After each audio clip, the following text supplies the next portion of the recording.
দেহের অবস্থায় কিন্তু মানুষকে শাহাদত পর্যন্ত পৌঁছায়, কিন্তু খোদার কসম আত্মার রোগ মানুষকে জাহান্নাম পর্যন্ত পৌঁছায়। যে সুয়ের ছিদ্র দিয়া তুমি ইস্তেগফার পড়তে থাকো, সুয়ের ছিদ্র দিয়া তোমার চোখের সামনে দিয়া উটকে আল্লাহ দৌড়াইয়া পার করায় দিবে। এটার তর্জমা হইলো, এটা সোজা তো হইলো ভাবি ডেলি, একটু হইলো আত্মাটা নিয়ে ভাবি যে আত্মাটার পোশাক কি, আত্মাটার খোরাক কি, খাওয়া কি, কি খাওয়া, আত্মাটার খাওয়া কি, আত্মাটার রোগ কি কি হয়, রোগগুলা দূর করার ব্যবস্থা কি। এটার জন্যই আল্লাহওয়ালাদের হাতে সোহবতে আসতে।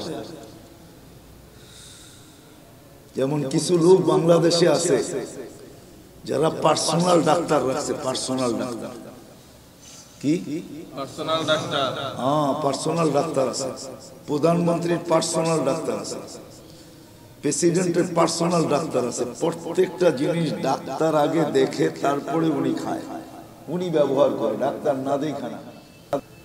এই জন্য কিছু লোক আছে মান্থলি, আর আমরা সবাই আছি অসুখ হইতে দেরি, মাথা ব্যথা হইতে দেরি, দৌড়াইতে দেরি করি না, ঠিক না? করি না? ঠিক এই জন্য মেরে দোস্ত, ওই যে বললাম যে শরীর নিয়ে তো ভাবি, আত্মাকেও নিয়েও ভাবা উচিত, ভাবা উচিত যে তার পোশাক কি, তার খাওয়া কি, তার রোগ কি কি, রোগের থেকে বাহির হওয়া কিভাবে যায়, পরিত্রাণ কিভাবে পাওয়া যায়। ও দেহের রোগ তো মানুষকে শাহাদত পর্যন্ত দেওয়া হয়, দেহের রোগেই, দেহের অবস্থায়, দেহ বুঝেন তো, দেহের অবস্থায় কিন্তু মানুষকে শাহাদত পর্যন্ত পৌঁছায়, কিন্তু খোদার কসম আত্মার রোগ মানুষকে জাহান্নাম পর্যন্ত পৌঁছায়, শাহাদত পর্যন্ত পৌঁছায়, মানুষকে জাহান্নাম পর্যন্ত পৌঁছায়, সে জাহান্নামই হয়ে যায়। ঢাকা মাহফিল, সুস্থ সমাজ গড়ার বিপ্লবী চেতনায়। وقال رسول الله صلى الله عليه وسلم إن هؤلاء القلوب تسدع كما يسدع الحديد وإذا أصابه الماء. وقال صلى الله عليه وسلم اغتنم خمسا قبل خمس أو كما قال عليه الصلاة والسلام. मेरे अजीजों, मेरे दोस्तों, मेरे भाइयों, সারা দুনিয়া এই কথা তো বোঝে না, বুঝতে কষ্ট না বুঝাইতে কষ্ট। সারা দুনিয়ার ছোট থেকে বড়, শিক্ষিত থেকে অশিক্ষিত, গ্রাম্য থেকে শহর, নারী থেকে পুরুষ, যুবক থেকে বৃদ্ধ, ধনী থেকে গরিব, শাসক থেকে শাসিত, সর্বশ্রেণীর মানুষ এই কথা বোঝে, এই কথা বোঝে যে তার শরীরকে সুস্থ রাখা তার জন্য দায়িত্ব। শরীরকে সুস্থ রাখার জন্য যত ধরনের চেষ্টা হইতে পারে, যত ধরনের পদ্ধতি হইতে পারে, শরীরকে সুস্থ রাখার জন্য প্রত্যেক দেশে দেশে সংস্থা নির্ধারিত আছে, সরকারের পক্ষ থেকেও আছে, বেসরকারিভাবেও আছে, প্রাইভেটও আছে, সরকারিও আছে, প্রত্যেক গ্রামে গ্রামে আছে। মানুষ শারীরিকভাবে কিভাবে সুস্থ থাকে, সারাদিন মানুষ এটা নিয়ে চিন্তা করে, ভাবে যে আমি শারীরিকভাবে সুস্থ থাকতে চাই,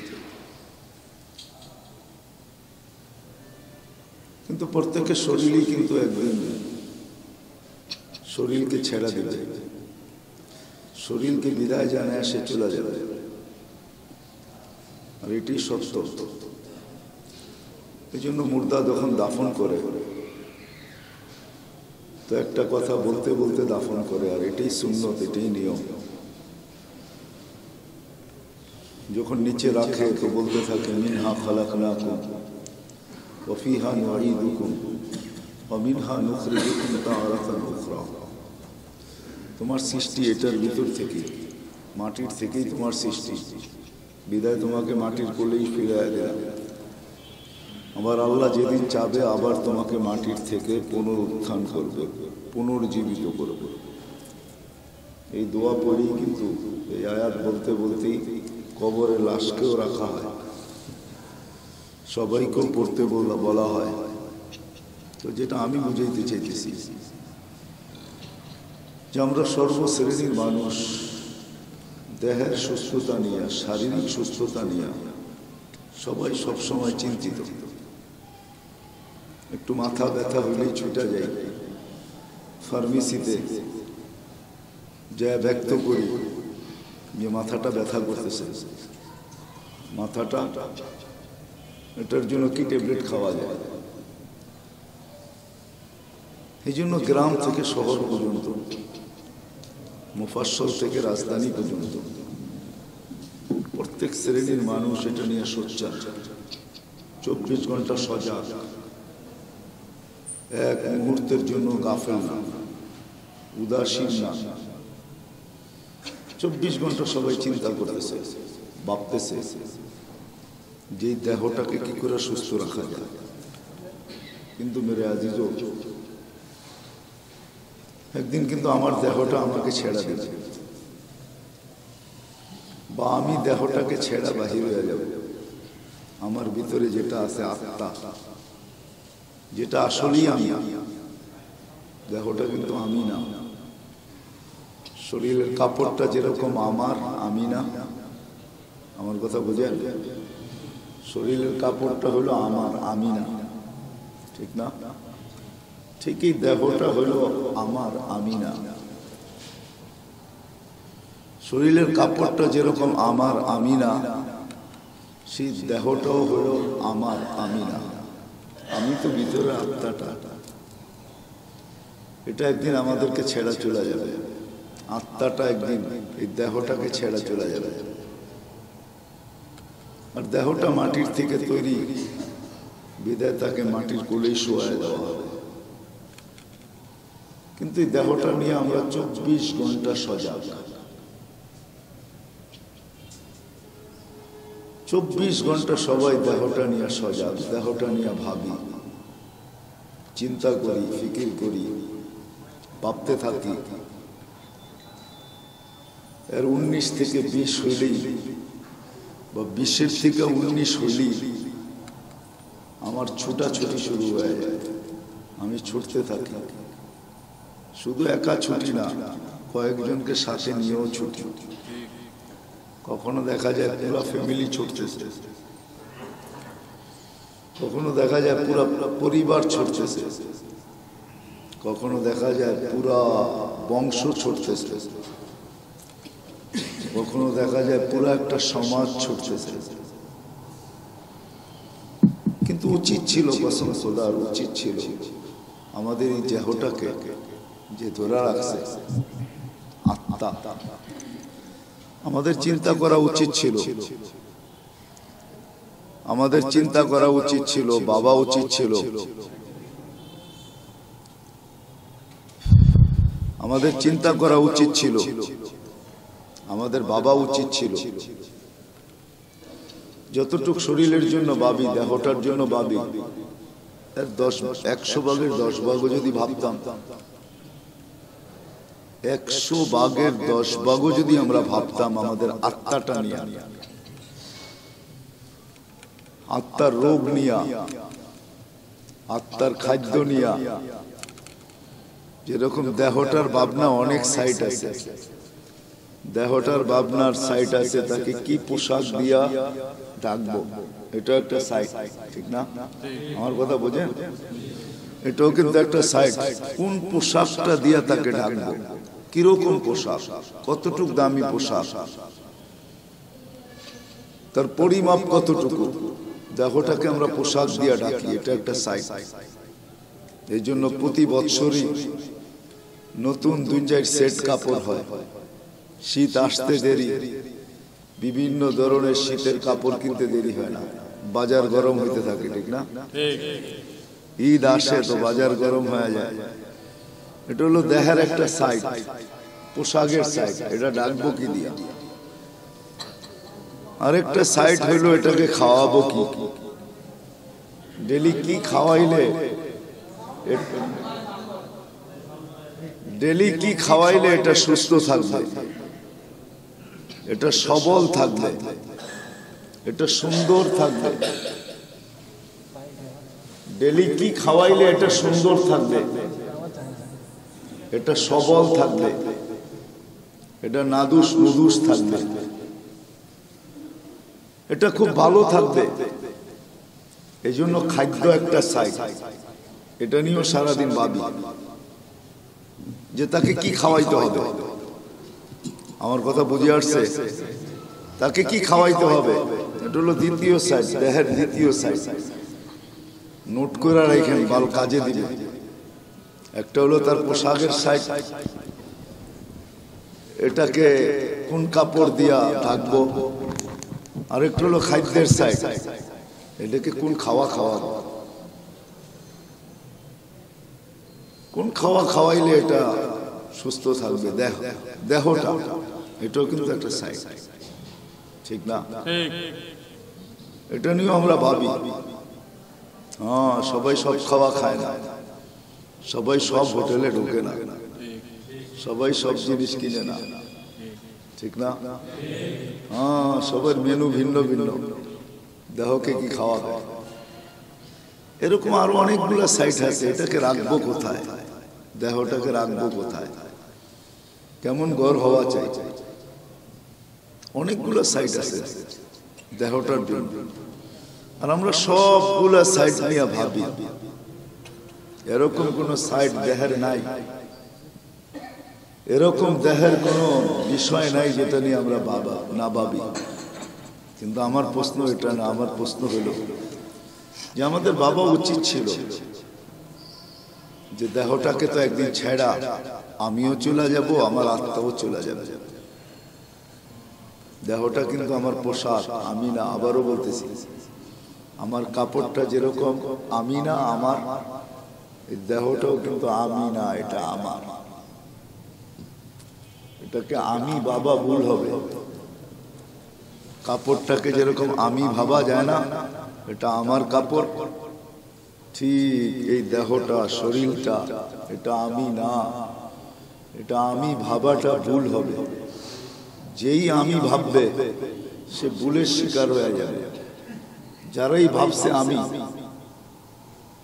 যারাই আমি ভাবছে, দেহটাকে আমি ভাবছে যারা, হয় তারাই রাস্তার থেকে পিছলায় গেছে, পদচ্যুত হয়ে গেছে, রাস্তার থেকে সরে গেছে। আমিও সরে যাব। এই জন্য যেরকম দেহের সমস্ত সাইডগুলো আমরা ভাবি সারাদিন, আর এই ভাবনাকে পুরা করার জন্য, চিন্তাকে পুরা করার জন্য, তার চাহিদাকে পুরা করার জন্য সারাদিন আমিও ভাবতে থাকি, আমার দেহটাকেও ভাগাইতে থাকি। আমিও ক্লান্ত হইতে থাকি, আমার দেহটাকেও ক্লান্ত করতে থাকি। কিন্তু উচিত ছিল আমি যে ভিতরে আত্মা, এটার পোশাক কি এটা ভাবা উচিত ছিল। যেটার পোশাক কি, এটার খাওয়া কি, এটা সুস্থ থাকে কিভাবে। কমসে কম এই তিনটা জিনিস ভাবা দরকার ছিল। আর একটা বলা যায় যেটা সুস্থ থাকে কিভাবে, এটা রোগে আক্রান্ত হয় কখন, আত্মশুদ্ধি এটার নাম না। এই জন্য নবীদের ময়দান ছিল মানুষের দিল, আত্মা, এটাই নবীদের ময়দান। নবীরা এটার উপরেই কাজ করছেন, দেহ নিয়ে কাজ করেন না। সমস্ত নবীরা এসা দেহ নিয়ে কাজ করেন না, আত্মা নিয়ে কাজ করছেন। এই জন্য আমাদের নবীজিও চিৎকার দিয়েছেন, আলা ইন্না ফিল জাসাদি লামুদগা। আলা, চিৎকার, এটা সাইলেন্ট। সাইরেন বাজায় না রমজানে মানুষকে সজাগ করার জন্য, ইফতারের ওয়াক্ত জানানোর জন্য, সেহরিতে উঠানোর জন্য, সময় শেষ হয়ে গেছে এই কথা বলার জন্য। যেমন সরকারি সাইরেন আছে, সরকারও মাঝে মাঝে বাজায়।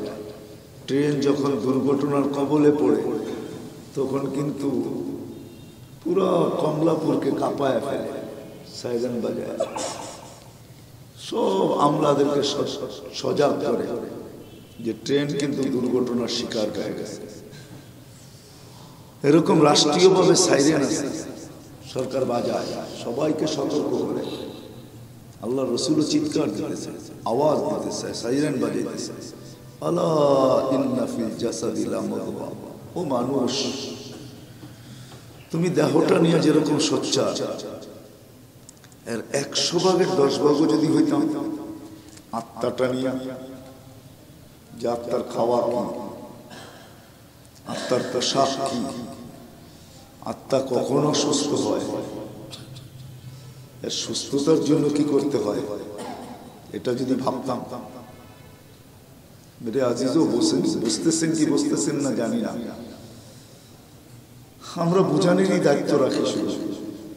আমা আলাইনা ইল্লাল বালাগ, আপনাদের কান পর্যন্ত পৌঁছাইতে পারি, অভিরুচি আপনাদের। যে মানবে, যে ভাববে, যে চিন্তা করবে, সে কিছু না কিছু ফায়দা পাবে, উপকৃত হবে, লাভ হবে,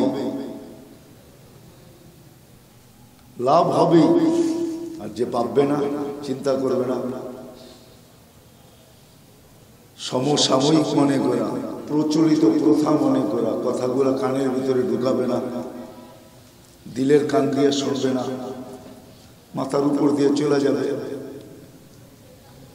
তাহলে দেখা যাবে আফসোসেরও কারণ হতে পারে। হ্যাঁ, এই জন্য আল্লাহ রসুল বুঝেছেন জান্নাত আফসোসের জায়গা না, ওইখানে কেউ আফসোস করবে না, কোনো আফসোসের জায়গা না জান্নাত।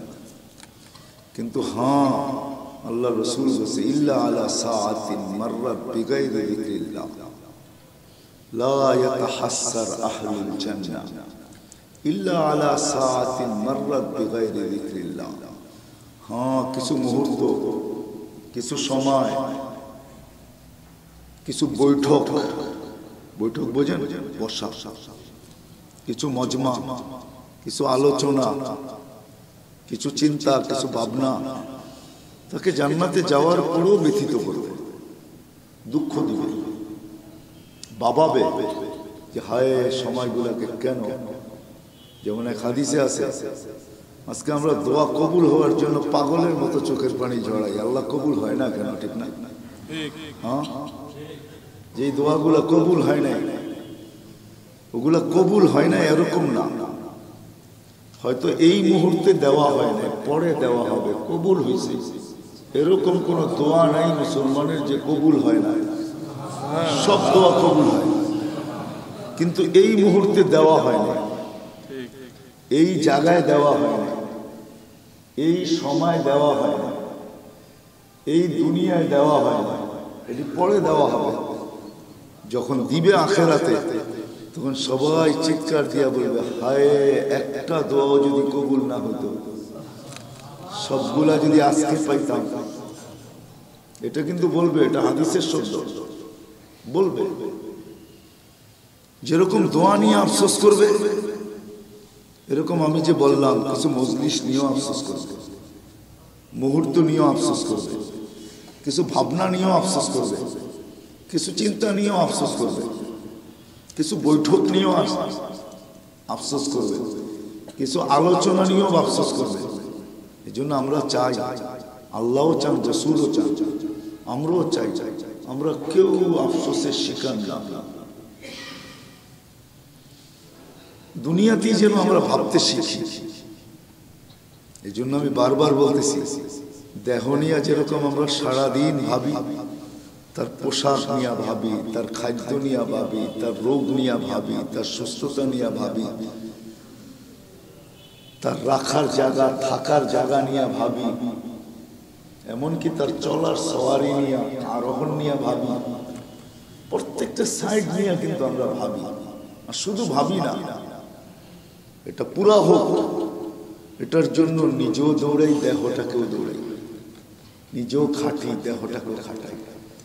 নিজেও ভাবি আর ভাবনার প্রভাবটা দেহের উপরেও পড়ে। এই জন্যই তো ডাক্তাররা বলে টেনশন করেন না। আচ্ছা টেনশন তো আমার ব্রেন করলো, তাতে কি আসে যায়? বলছে না, এটা প্রভাব আপনার দেহের উপরে পড়বে, আপনার দেহের প্রত্যেকটা অঙ্গের উপরে পড়বে, হাড়ের উপরে পড়বে, কিডনির উপরে পড়বে, লিভারের উপরে পড়বে, এক একটা জিনিসের উপরে পড়বে। যদি আপনি টেনশন করেন না, হায় হায় হায়। তদ্রূপ উচিত ছিল আমাদের দেহ যে জিনিসটাকে ধরে, দেহটাকে যে ধরে রাখছে, দেহের যে বাদশা, দেহের যে রূপ, দেহের যে আত্মা, দেহের যে পাওয়ার, দেহের যে শক্তি, যে দেহকে টিকে ধরে রাখছে। আমাকে এখনো মুর্দা কেউ বলে না, সবাই আমাকে জিন্দা বলে। যদিও আমি লাইফ সাপোর্টে, কিন্তু তারপরও সবাই বলতে বাধ্য এখনো কি, এখনো জীবিত, এখনো জিন্দা। ঠিক না? তার খোরাক নিয়ে আমাদের ভাবা উচিত ছিল যে এই আত্মার খোরাক, খাদ্য কি, আত্মার পোশাক কি, আত্মার পোশাক কি? আল্লাহ রসুল আল্লাহ পোশাক বলেন না, এরকম পোশাক আছে, লিবাসুল তাকওয়া, আত্মার পোশাক আছে। আত্মার কি আছে? আত্মার খাদ্য আছে, আত্মার রোগ আছে। সুস্থতা হয় কিসের দ্বারা? এটাও আছে। কোন মেডিসিন দ্বারা হয়? হয় দেহটা তো রাসায়নিক দ্বারা সুস্থ হয়, রাসায়নিক। আমাদের সমস্ত বেশি মেডিসিন রাসায়নিক দ্রব্য দ্বারা তৈরি। কি দ্বারা? রাসায়নিক দ্রব্য। হ্যাঁ, জানি না এখানে এক দুইজন ডাক্তার আছে কিনা। আমাদেরকে দুই চারজন ডাক্তার হায়ার করে আনা উচিত, যাতে আমার কথাটি আপনারা সত্যায়িত করতে পারেন। আমাদের সব মেডিসিন গুলা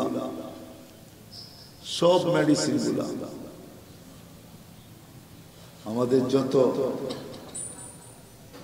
অ্যালোপ্যাথি আছে, অ্যালোপ্যাথি, এগুলো সব রাসায়নিক দ্রব্য দ্বারা তৈরি। রাসায়নিক দ্রব্য দ্বারাও আমার দেহটা সুস্থ হয়, কিন্তু আমার আত্মাটা কি দিয়ে সুস্থ হয়?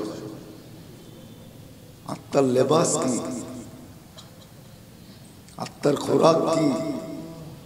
এই জন্য আল্লাহ রাসূল আল্লাহ বলেন, আলা বিযিকরিল্লাহি তাতমাইন্নুল কুলুব।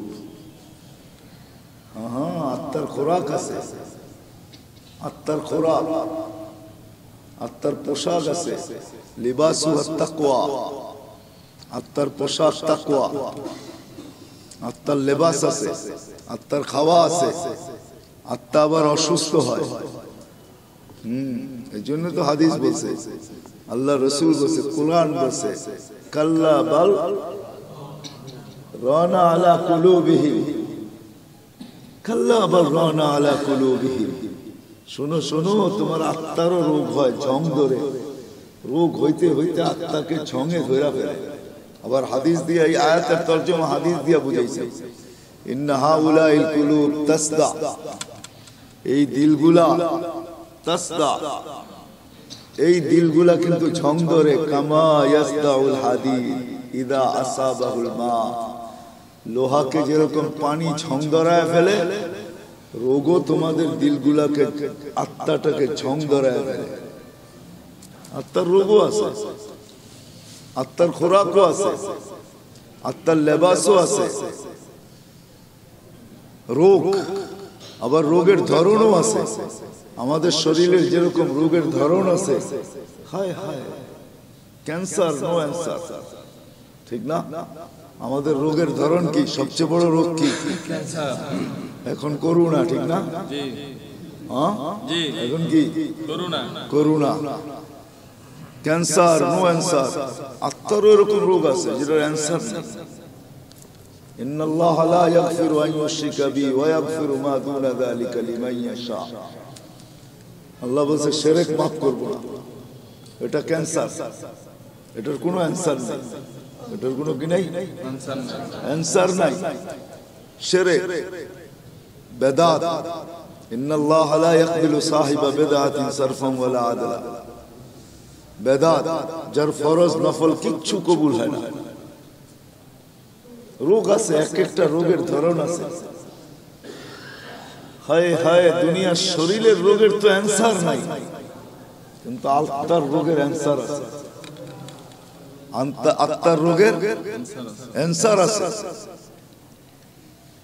আত্মার রোগের অ্যান্সার দিয়া দিছে। আত্মার রোগের অ্যান্সার, আত্মার রোগের অ্যান্সার দিয়া দিছে। যে আত্মার রোগের অ্যান্সার হয়, আত্মার রোগের কি হয়? অ্যান্সার হয়। আত্মার রোগের অ্যান্সার আছে। আল্লাহ রসুল শিখাইছেন, আল্লাহ শিখাইছেন। এটা আল্লাহ দয়া করছেন। এটা কি দয়া করছেন। শরীরের রোগের অ্যান্সার নাই বলে এটার কোনো বিনিময় নাই, এটা মনে করেন না। হ্যাঁ হ্যাঁ, দুরারোগ্য রোগ দ্বারা যে মারা যায়, আল্লাহ তাকে শাহাদত নসিব করে। রাগো মনে হয় বলছিলাম, নাম্বার গুলা বলতে পারি কত? হ্যাঁ,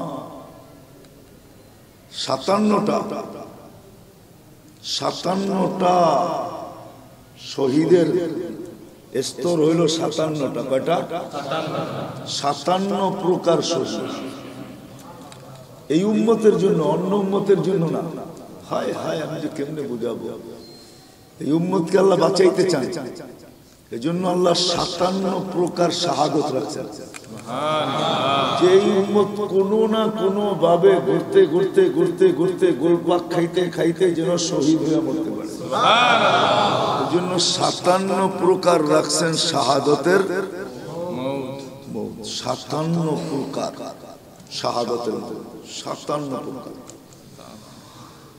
বিদায় কথা শেষ দিকে চলে আসছি। মেরে দোস্ত আসেন ভাবি, সারা দিন তো দেহটার সাইড গুলা নিয়ে ভাবি।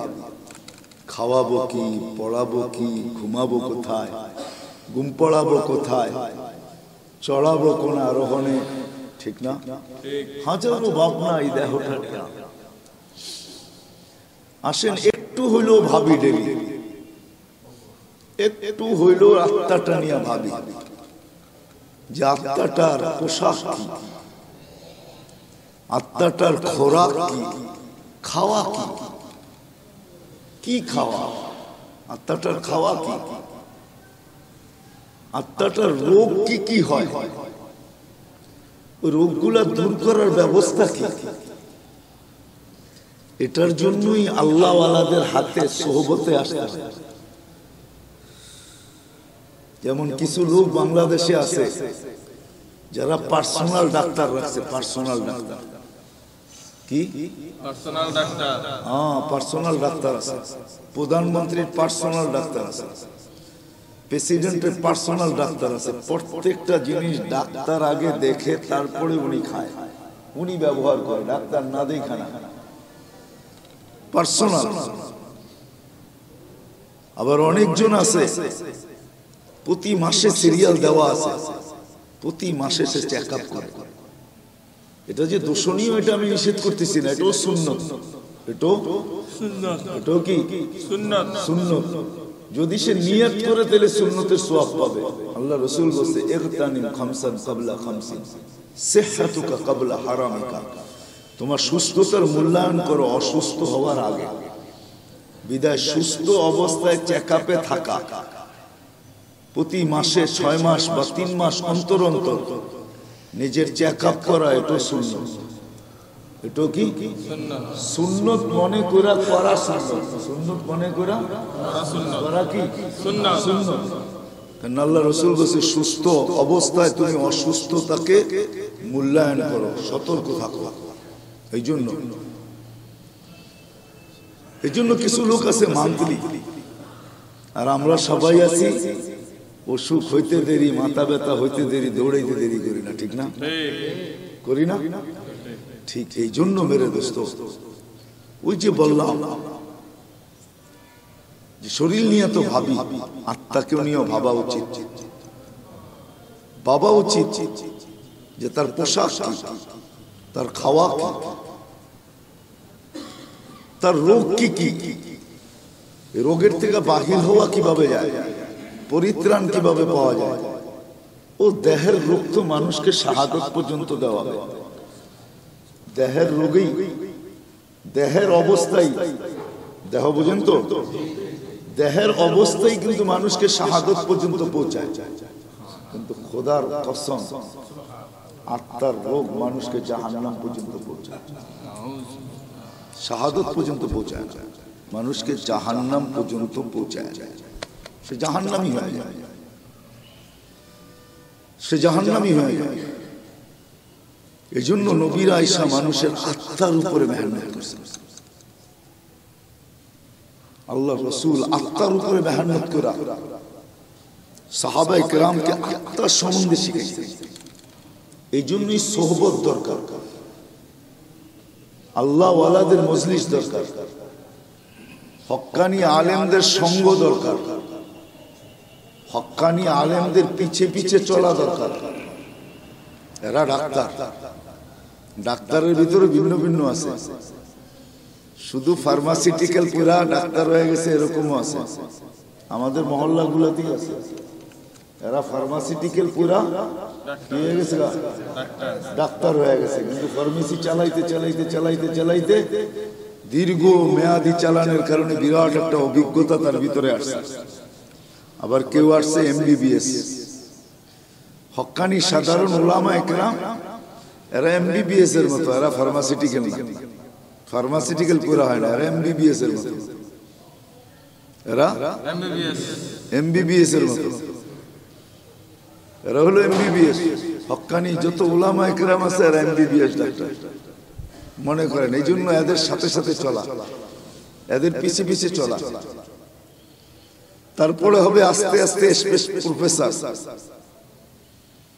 এটাও একদল আছে, একবারে উপরের লেভেল হলো যারা স্পেশালিস্ট, এটার ব্যাপারেই বিলকুল দক্ষ, এরা হলেন আল্লাহ ওয়ালা, সনদপ্রাপ্ত আল্লাহ ওয়ালা, যাদেরকে আল্লাহ ওই মাকাম নসিব করছে। এই জন্য একবার এমবিবিএস থেকে নিয়ে হাই লেভেল পর্যন্ত, একবার স্পেশালিস্ট পর্যন্ত, প্রফেসর পর্যন্ত আল্লাহ ওয়ালাদের মজলিসের সাথে নিজেকে সংযুক্ত করা, হাতে হাত দিয়া, হাতে হাত দিয়া সব আত্মাকে ওনাদের পরিচর্যায় রাখা। যদি রাখতে পারেন পরিচর্যায়, তো ইনশাআল্লাহ আস্তে আস্তে রোগ ধরা পড়বে, আস্তে আস্তে রোগ, আস্তে আস্তে রোগ ধরাও পড়বে, আবার রোগ বাহির হবে। তখন আত্মা খোরাক পাবে, আত্মা খোরাক পাবে, আত্মার পোশাক হবে, আত্মা ল্যাংটা হবে না। এখন আমাদের আত্মা ল্যাংটা, কারো আত্মার পোশাক নেই, রাগ হয় না, আত্মার পোশাক ছাড়া আত্মা ল্যাংটা, আত্মার খোরাক নাই। এই জন্য আমরা নামাজ পড়তে যে ক্লান্ত হয়ে যাই, রাগ হয় না, নামাজ পড়তে যায় মসজিদে বেশিক্ষণ বসলে বিরক্ত হয়ে যায়, লাগে না? হ্যাঁ, আত্মার রোগী। আত্মার যদি রোগ না হইতো তাহলে মসজিদে বসলে কি তাসে বসে তো বিরক্ত হন না, যত খেলেন তত মজা লাগে, ঠিক না? টেলিভিশন দেখতে দেখতে তো বিরক্ত হয় না, বরং চলতে থাকে, ঘুমায় যায়। সকালে উঠা দেখে চলতেই রয়েছে, উঠা বলে কি হায় হায় কখন ঘুমায় গেলাম, তোমরা বন্ধ করলা না এটা, সারা রাত বিদ্যুৎ খরচ হইল। রাগ হয় না, কিন্তু আত্মা নেকে মজা পায় না, আত্মা রোগী। এই জন্য আত্মা রেগে নেকে কি পায় না, মজা পায় না। দিনই কথা শুনতে বিরক্ত লাগে। উনি ভাবে, অনেকে ভাবে যে মোল্লারা এত বরবর করে গেল লেগা, ওনার আত্মা যে রুগী উনি এটা ভাবতেও পারতেছে না। ওনার আত্মা যে রুগী এটা উনি যেরকম প্যারালাইসিস, শুধু রুগী না, রুগী হইতে হইতে হইতে একসময় প্যারালাইসিস হয়ে যায়। প্যারালাইসিস ওরা যেরকম অনুভূতি হারায় ফেলে, আমরাও রোগী হইতে হইতে একসময় অনুভূতি হারায় ফেলি। আমি হাদিসের শব্দ দিছি, হাদিসের শব্দ দিতেছি। হাদিস বলতেছে, আল্লাহ রসুল বলতেছে, লা ইয়ারিফুনাল মারুফা মারুফা ওয়ালা ইউনকিরুল মুনকিরু মুনকিরা। আল্লাহ রসুলের শব্দ, আমার শব্দ না। আমি আল্লাহ রসুলের শব্দ আপনাদেরকে সহজ বাংলায় শোনাইতেছি। আল্লাহ রসুল বলতেছে ও নেককে নেকও বুঝবে না, গুনাহকে গুনাহও ভাবতে পারবে না, প্যারালাইসিস হয়ে যাবে, বিলকুল প্যারালাইসিস। আজকে আমরা মজা পাই না, নামাজে মজা আসে না, নামাজ লম্বা হইলে বিরক্ত হয়ে যায়, ইমাম সাহেবকে চার্জ করে এত লম্বা পড়ান কি লেখা, এত লম্বা কেরাত করেন কেন, এত লম্বা রুকু কেন, এত লম্বা সিজদা কেন, এত লম্বা কেন? জুমার বয়ান বড় হয়ে গেলে বারবার গলি চায়। উনি যদি কমিটির কেউ হইতো তাহলে ওই দিনই ইমাম সাহেবের চাকরি দিত। উনি কমিটির কেউ তো না, বাইরের থেকে আসছে তো, বা জুমার নামাজ পড়তে হবে ওই জন্য মসজিদে ঢুকে গেছে, কিন্তু বিরক্তি ভাব নিয়ে কতক্ষণ পর পর ঘড়ি চায়। ওনারে যদি আল্লাহ কমিটির লোক বানায় দিত তাহলে উনি অনেক আগে ইমাম সাহেবের চাকরি বাদ করে দিত। আপনার দরকার নেই এত কথা কোন কি লেখা, রাগ হয় না, এটা কিন্তু রোগ, রোগ, রোগ। আমরা যখন সেজদায় যাই তো ফেরেশতা বলতে থাকে এটি রোগী, এগুলা রোগী। রোগী যদি না হইতো ওরে কেউ সেজদার থেকে কিয়ামত পর্যন্ত উঠাইতে পারত না। লাউ ইয়ালামুল মুসাল্লি মান ইউনাজি মান তাকালা ইলা ইয়াউমিল কিয়ামা। আমি হাদিস দিয়েছি, ফেরেশতাদের হাদিস। এইজন্য আসেন আজকে সবাই নিয়ত করি, এমবিবিএস থেকে নিয়া হক্কানি ওলামায়ে কেরাম এমবিবিএস, এর ভিতরে কিছু আছে প্রফেসর, কিছু আছে স্পেশালিস্ট, আবার কিছু আছে দেশের সব ডাক্তার ওষুধ বানাইতে জানে না। বাংলাদেশে একজন ডাক্তার ছিল, ডাক্তার নুর ইসলাম, মরে গেছে। ওনারা আপনারা চিনেন না, বুড়ারা চিনতে পারে, ইয়াং কেউ চিনে না ওনাকে। ডাক্তার নুর ইসলাম চিনেন? চিনেন না? বলি বাংলাদেশের সর্বপ্রথম মেধাবী ডাক্তার, যিনি বাংলাদেশের ওষুধ আবিষ্কার জগতের একজন ফাউন্ডার ছিলেন, ফাউন্ডার। চিটাগাং বাড়ি ছিলেন, যদিও পিচিতে ছিলেন, তখন পিচি নাম ছিল, এখন তো বঙ্গবন্ধু হাসপাতাল। আমি ওনাকে বুড়া বয়সে দেখছি। তো এরকম ওলামাদের ভিতরে কেউ আছে আপনাকে দেখেই রোগ বলতে পারবে, আবার চিকিৎসা দিতে পারবে, এরকমও ডাক্তার আছে। কি দেখেই কি বলতে পারবে? রোগও বলতে পারবে, চিকিৎসাও দিতে পারবে। আবারও মনে রাখেন, কিন্তু দেহের রোগ আমাদেরকে হইতে পারে, দেহের এমনও রোগ আছে আমাকে শাহাদত পর্যন্ত পৌঁছায় দেবে, কিন্তু আত্মার ক্ষুদ্র থেকে ক্ষুদ্র রোগ হইতে পারে আমাকে জাহান্নাম পর্যন্ত পৌঁছায় দিতে পারে। এই জন্য সবার কাছে হাত জোর দরখাস্ত, সবার কাছে হাত জোর দরখাস্ত। শরীরটা নিয়ে যত সাইড গুলা ভাবেন, দেহটা আত্মাটারও সাইড নিয়ে ভাবেন। একটু চিন্তা করেন যে এর খোরাক কি, খাদ্য কি, এর পোশাক কি, এর রোগ কি কি, এগুলা রোগের থেকে মুক্তি পাওয়া যায় কিভাবে? এটার জন্য আল্লাহওয়ালাদের হাতে হাত দেওয়া, আল্লাহওয়ালাদের হক্কানি আলেমদের পরিচর্যায় নিজেকে রাখা, নজরে রাখা, সাথে সাথে রাখা, সঙ্গে সঙ্গে রাখা, এদের জুতা সিধা করা, এদের মজলিসে বসা, সময় পাইলেই এদের কাছে আসা। হয় হয় এর দ্বারা আত্মার রোগগুলা নির্ণয় হবে, আস্তে আস্তে চিকিৎসা শুরু হবে। চিকিৎসা সম্পূর্ণ না, যদি চিকিৎসায় পা দিয়েও মরতে পারেন, এই চিকিৎসায় পা দিয়া মৌত আপনাকে আমাকে জান্নাতের দরজা পর্যন্ত পৌঁছে যাবে। আরোগ্য হয় না, কিন্তু আপনি পা দিতে পারছেন, চিকিৎসায় পা দিতে পারছেন। পা দিয়েও যদি মরা যায় তাহলে ইনশাআল্লাহ বেনিফিট এতটুকু হবে, যেটা আমাকে জান্নাতের দরজা পর্যন্ত, গেট পর্যন্ত, দুয়ার পর্যন্ত পৌঁছে যাবে।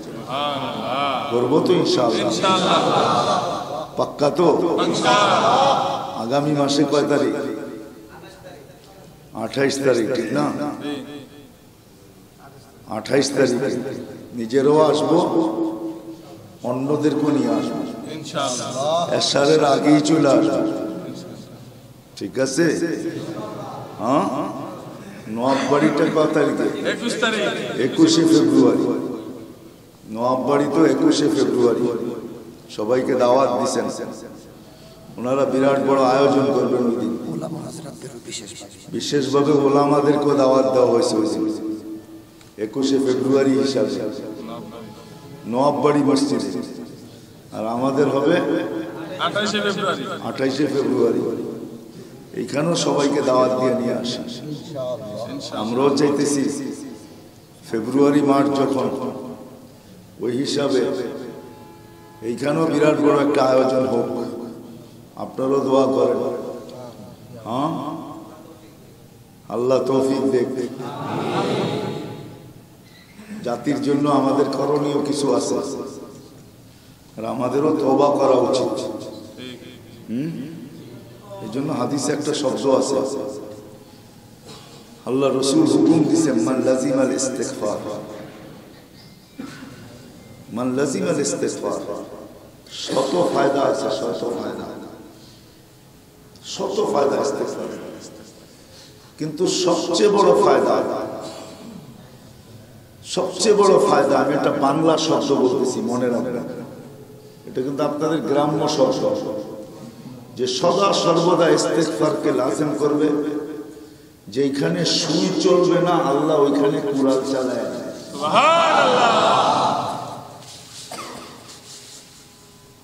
ইউখরিজু মিন যিকিল মাখরাজার তরজমা করলাম, যেখানে দুনিয়াওয়ালাদের সুই চলবে না, আল্লাহ ওইখানে কি চালাবে? কুড়াল চালায়। সুই চলবে না, কিন্তু আল্লাহ কি করবে?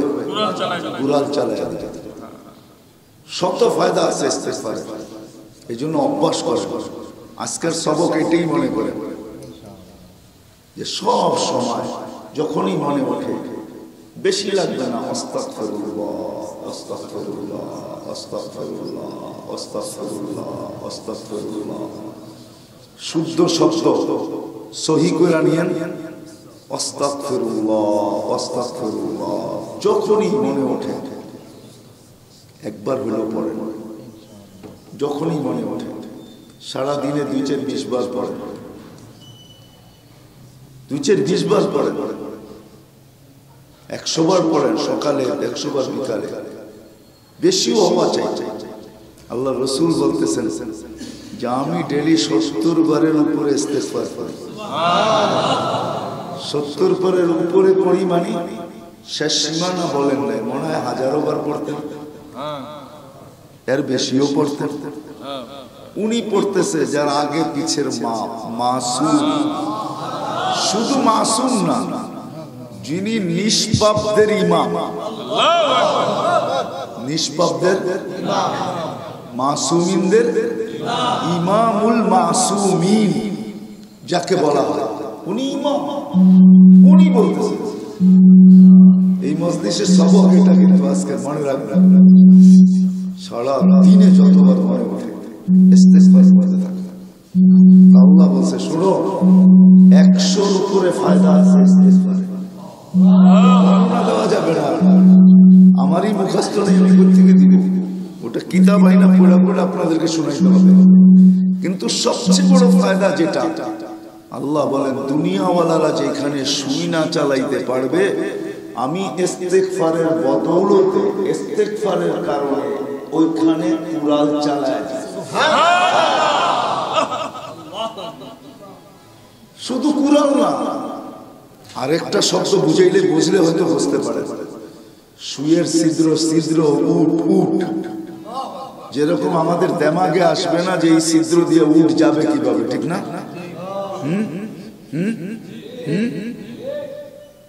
আমাদের দেমাগে তো এটাই আসে, ঠিক না?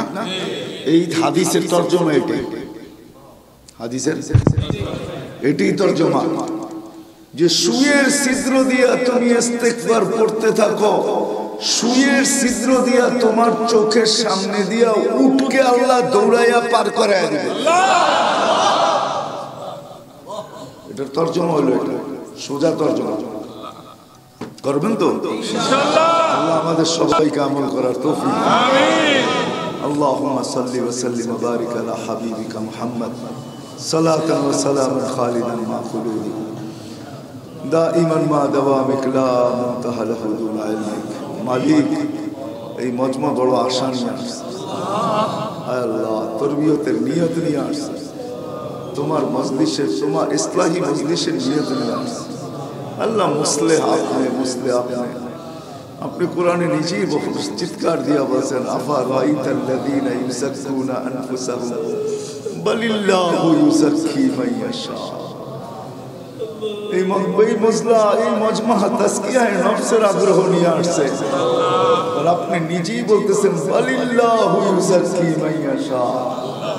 আয় আল্লাহ, এই মজমাকে পাক আপনি করে দেন, এদের তাজকিয়া আপনি নসিব করেন, এদের তাজকিয়া আপনি নসিব করেন, এদের তাজকিয়া আপনি নসিব করেন, এদের তাজকিয়া আপনি নসিব করেন, এদের তাজকিয়া আপনি নসিব করেন, এদের তাজকিয়া আপনি নসিব করেন, এদেরকে রাহবরি আপনি করেন, এদেরকে রাহবরি আপনি করেন, এদেরকে রাস্তা আপনি দেখান।